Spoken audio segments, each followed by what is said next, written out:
esquecer. Mais uma vez teu amor vem me chamar para viver contigo, Deus de amor. Eu quero caminhar e assim por onde eu for irás me acompanhar. Como é bonito, Senhor, cada manhã ter o meu pão e desejá-lo também a cada dos meus irmãos. Contigo, Deus de amor, eu quero caminhar e assim por onde eu for irás me acompanhar. Como é bonito, Senhor, cada manhã recomeçar, tendo a certeza e a fé que a tua mão vai ajudar. Contigo, Deus de amor, eu quero caminhar e assim por onde eu for irás me acompanhar.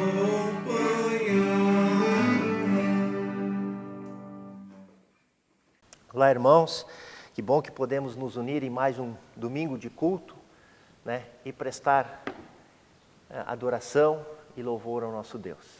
Eu queria começar esse culto, então, em nome de Deus Pai, Deus Filho, Deus Espírito Santo. Amém. Queria ler para nós do livro de Salmos, Salmo 9, o versículo 1 e 2, onde diz: Senhor, quero dar-te graças de todo o coração e falar de todas as tuas maravilhas. Em ti quero alegrar-me e exultar e cantar louvores ao teu nome, ó Altíssimo. Pai amado, te damos graças e pedimos, Senhor, que tu possas neste culto aceitar nosso louvor, a nossa adoração e que o teu Espírito Santo, Senhor, possa estar ministrando aos nossos corações. Amém.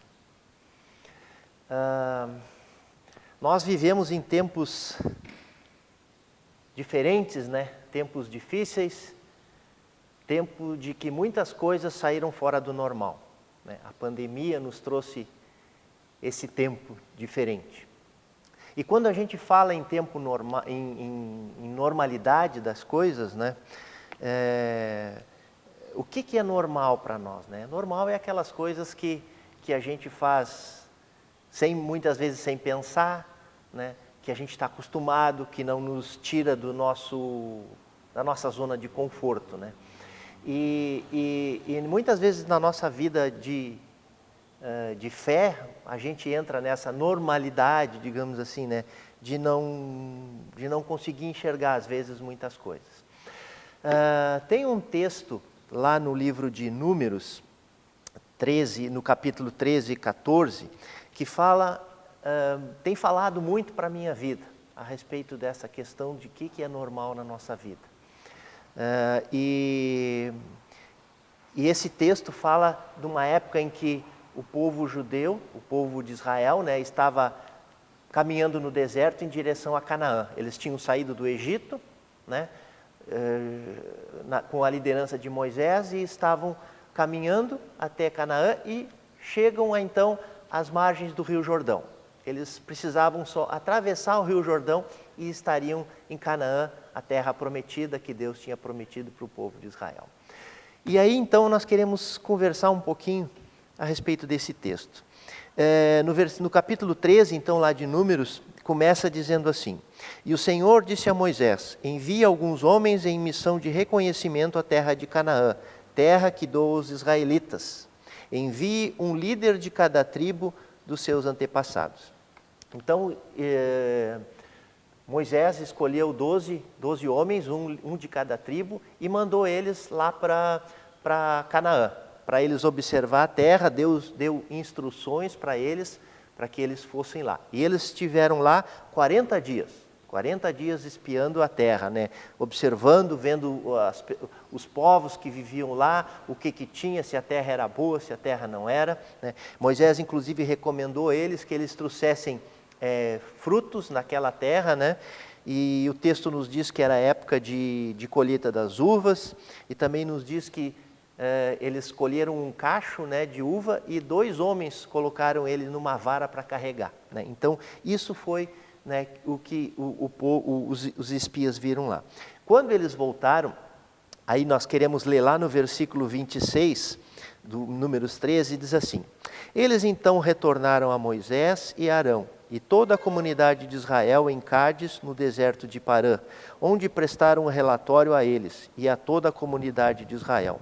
E lhes mostraram os frutos da terra. E deram o seguinte relatório a Moisés: entramos na terra a qual você nos enviou, onde há leite e mel com fartura.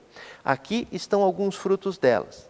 Mas o povo que lá vive é poderoso, e as cidades são fortificadas e muito grandes. Também vimos descendentes de Enaque.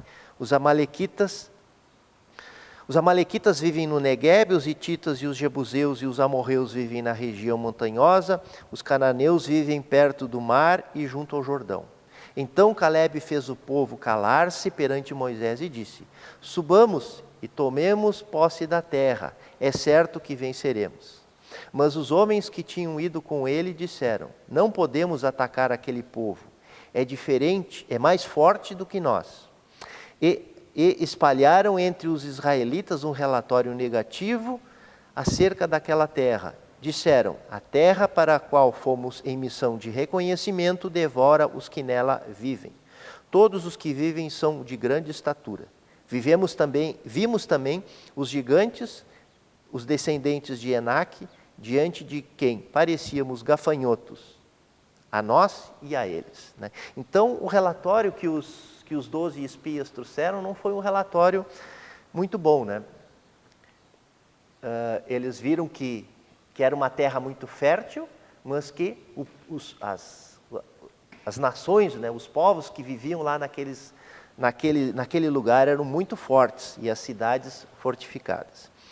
Mas, né, Calebe, né, Josué e Calebe então disseram: não, vamos, porque, né, com certeza, né, venceremos e tomaremos posse dessa terra. Mas os outros disseram: não podemos atacar aquele povo, é mais forte do que nós.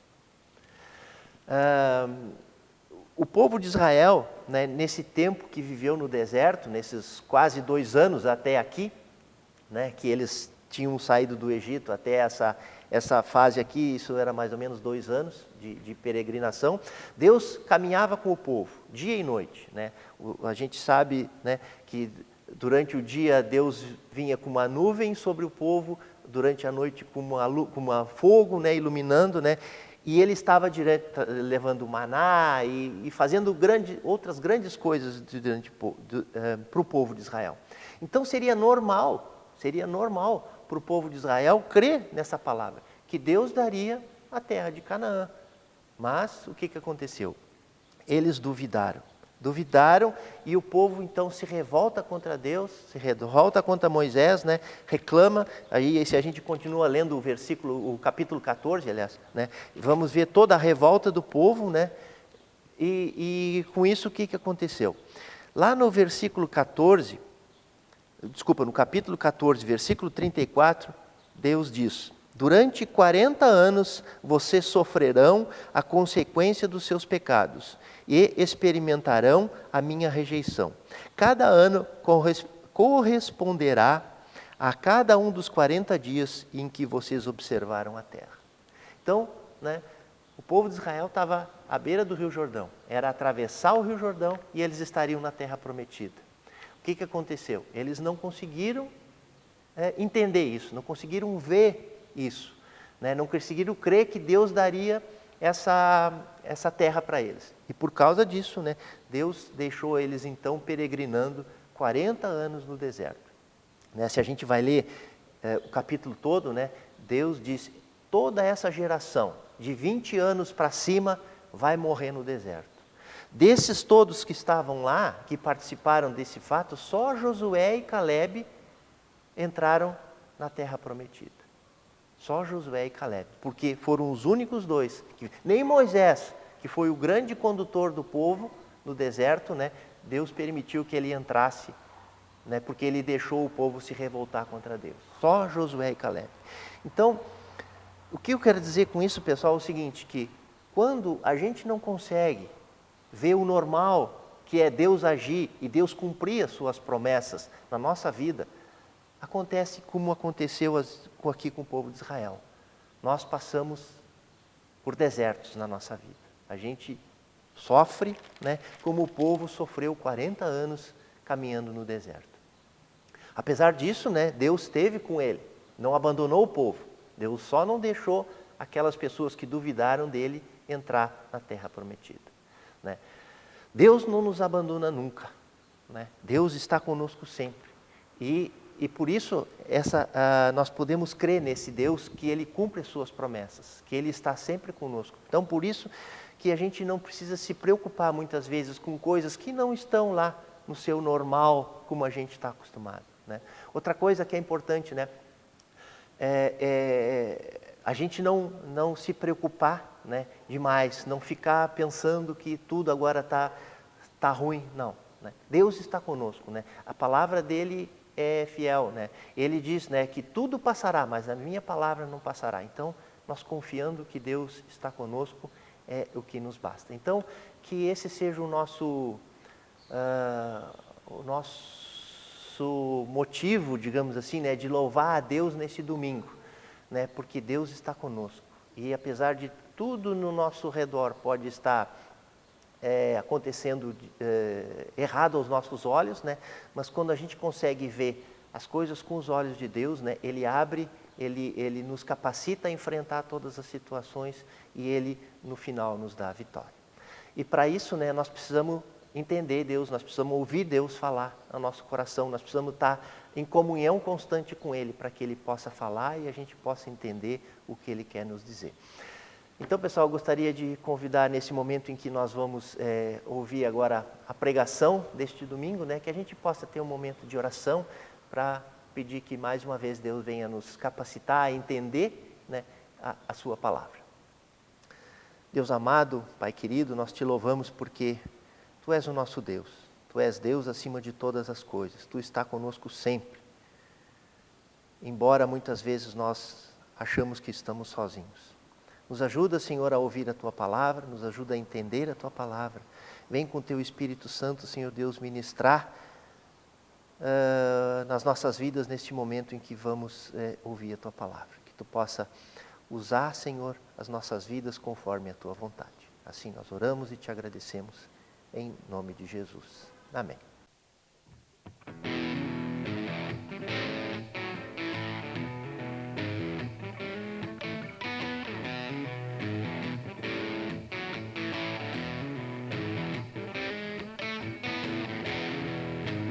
Desse amor, sou mais uma vítima. Ele me tem desde o primeiro dia. Nosso encontro já se aproxima.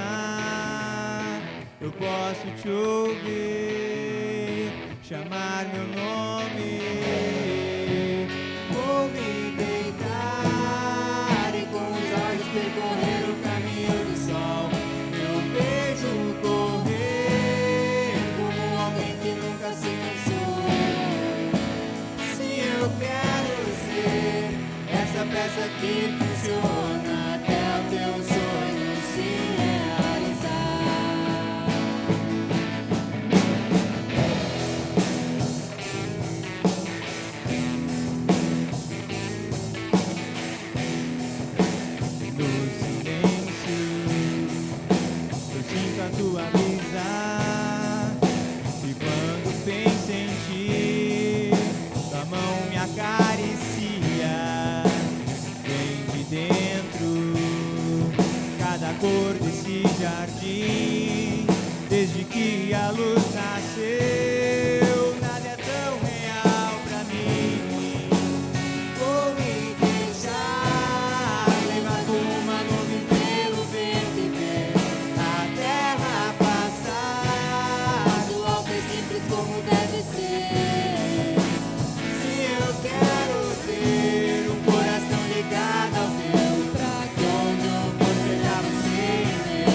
Sou mais uma vítima, ele me tem desde o primeiro dia. Nosso encontro já se aproxima. Eu posso te ouvir chamar meu nome. Vou me deitar e com os olhos percorrer o caminho do sol. Eu vejo correr como alguém que nunca se cansou. Se eu quero ser essa peça que funciona até o teu sonho se realizar. E das minhas feridas caia poder pra curar. E cada hora perdida me lembre que não é pra eu parar. Até que a casa esteja cheia, até que teu reino venha, que cada coisa esteja no seu lugar, como o Pai sonhou. Terra cheia da tua glória.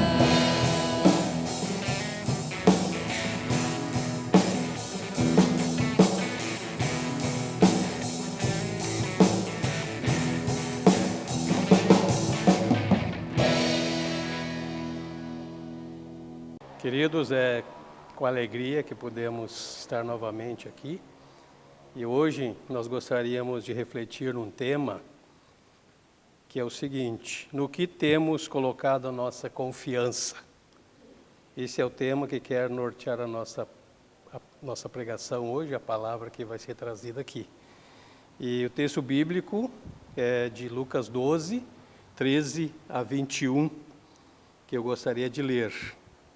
Diz assim: um homem que estava no meio da multidão disse a Jesus: Mestre, mande o meu irmão repartir comigo a herança que o nosso pai nos deixou. Jesus disse: Homem, quem me deu o direito de julgar ou de repartir propriedades entre vocês? E continuou dizendo a todos: prestem atenção.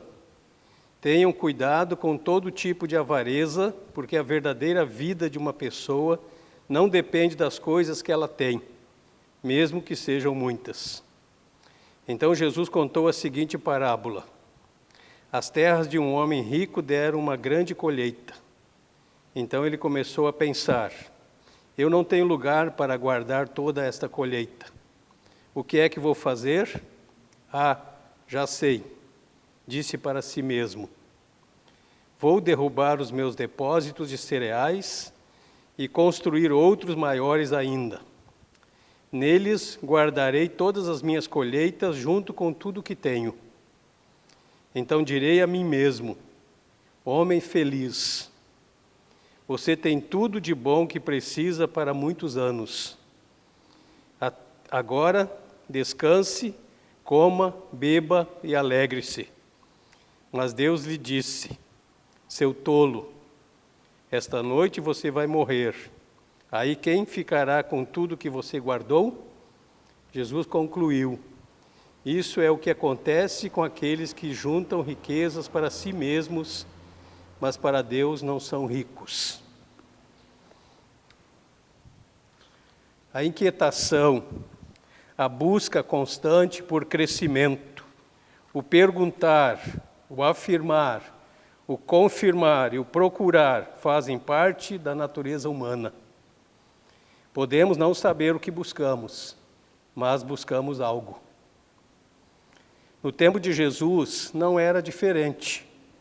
As pessoas naquela época também estavam à procura de algo que lhes trouxesse um sentido para a vida, que lhes desse segurança, conforto, alegria. As ofertas eram um pouco diferentes, mas atrativas para a época. O relato de Lucas nos diz que uma grande multidão de milhares de pessoas reuniu-se para ver Jesus.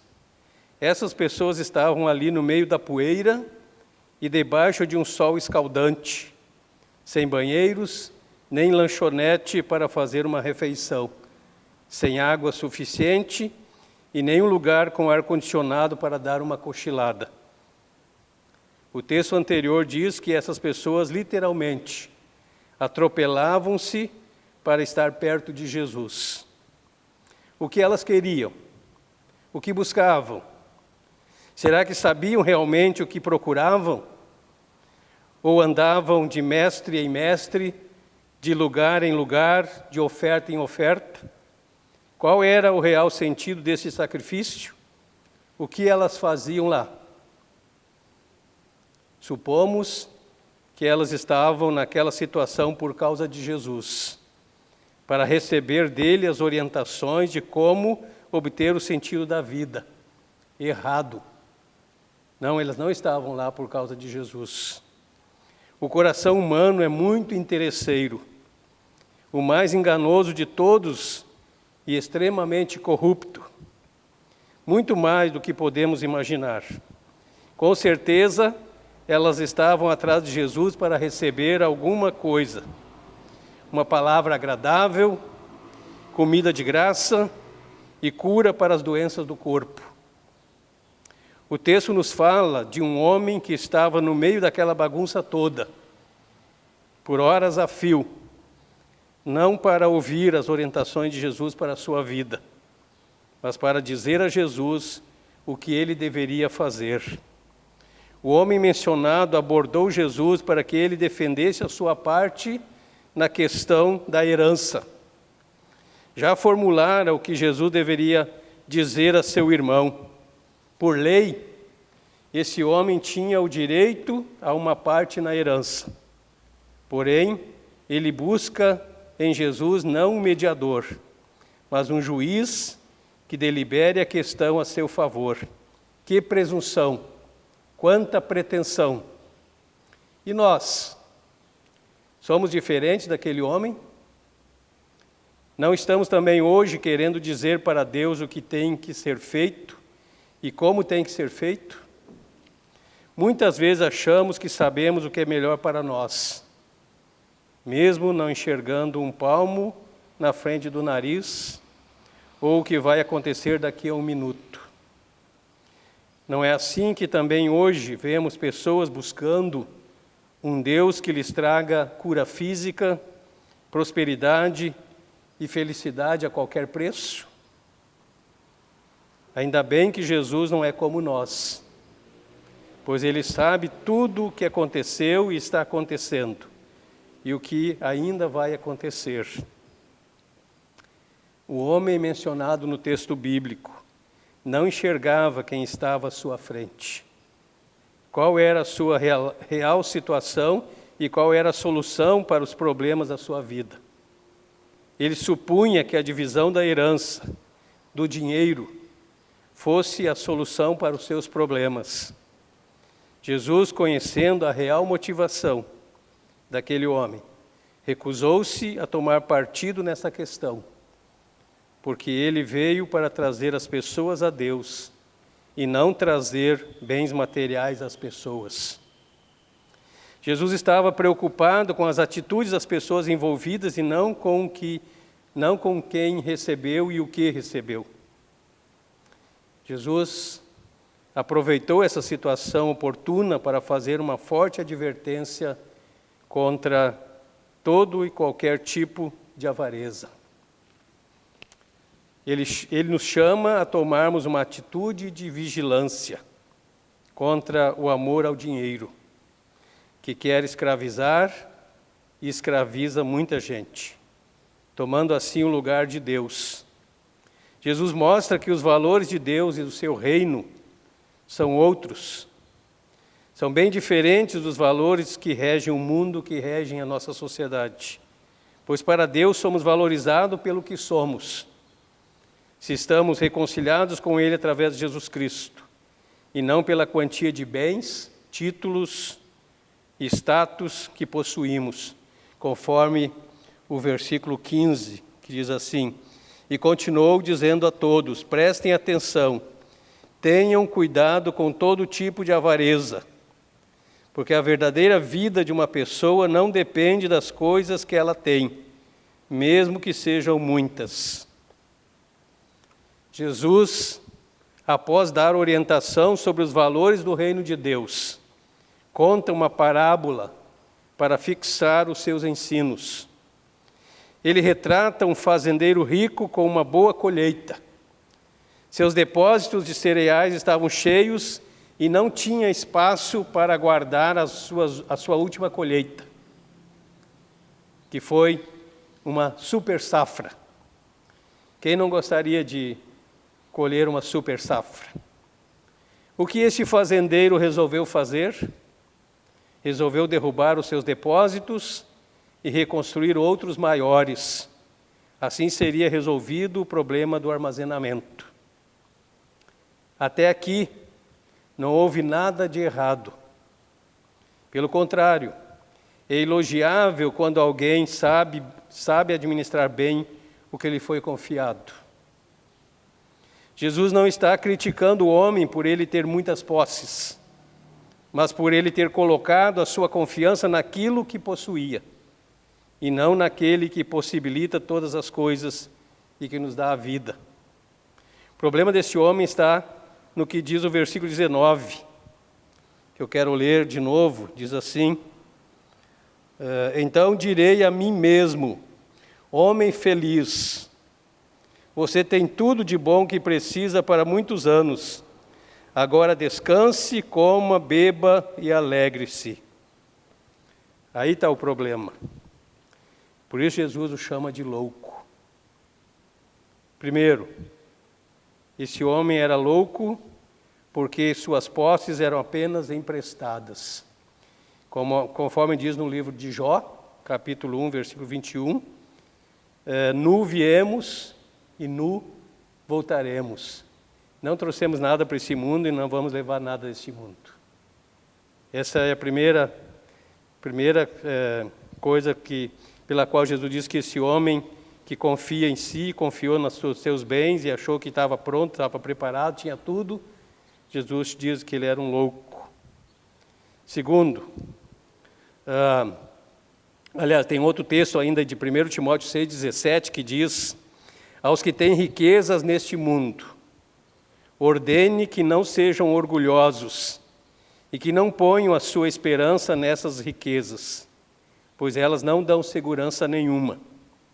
Que eles ponham a sua esperança em Deus, que nos dá todas as coisas em grande quantidade para o nosso prazer.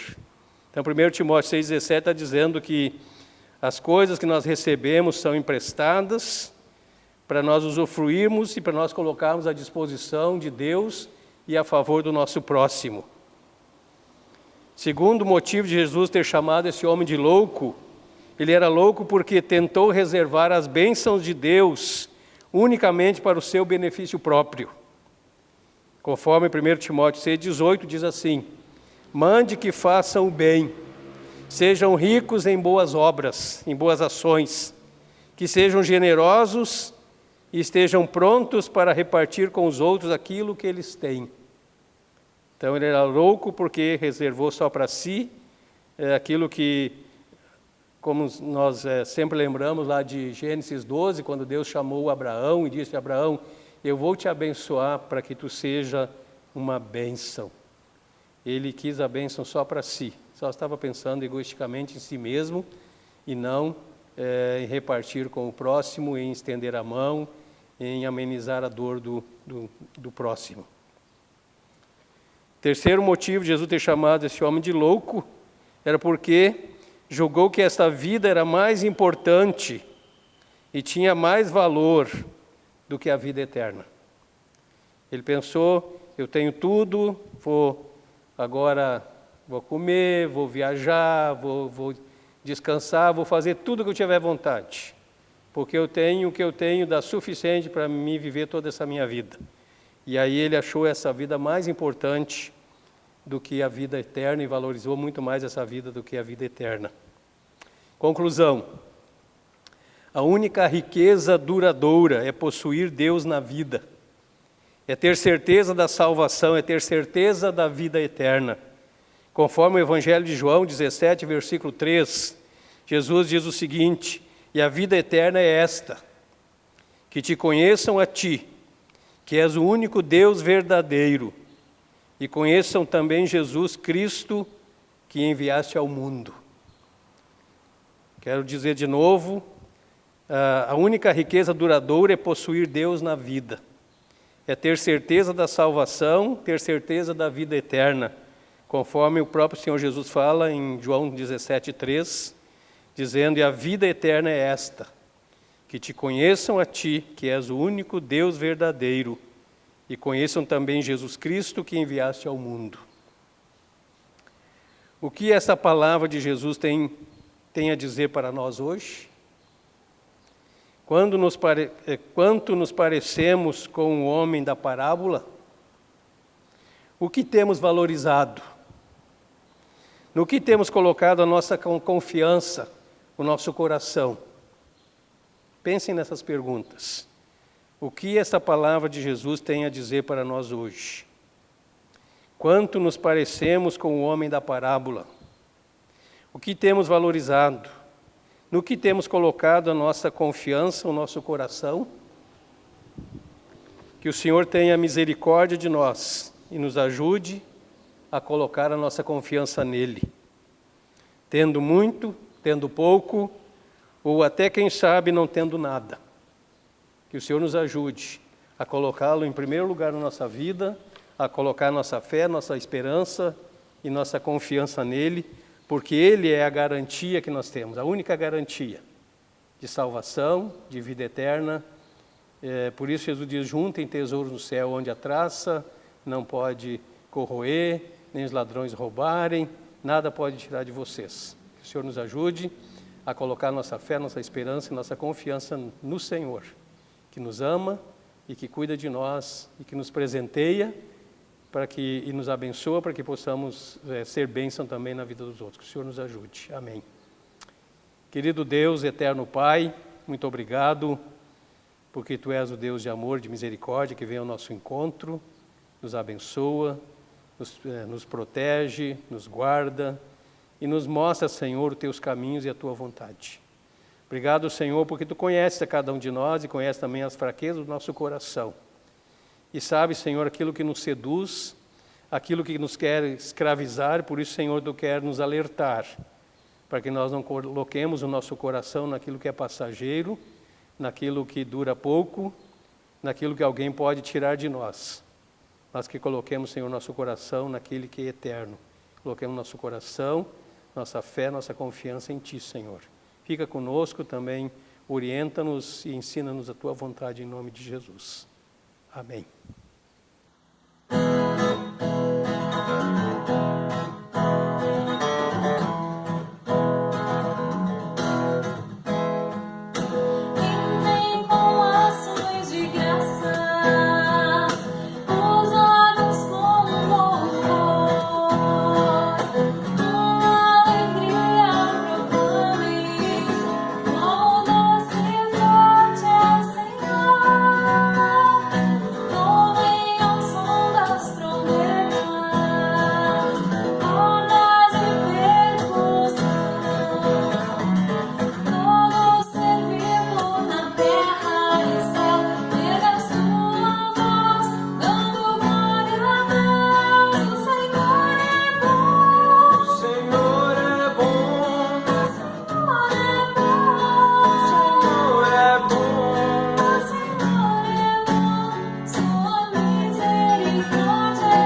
para encerrarmos então o nosso culto, convido que a gente tenha uma palavra de oração. Pai amado, obrigado, Senhor, porque Tu viestes até nós neste domingo, através da Tua palavra. Obrigado, Senhor, porque nós podemos viver conforme a Tua palavra nos ensina.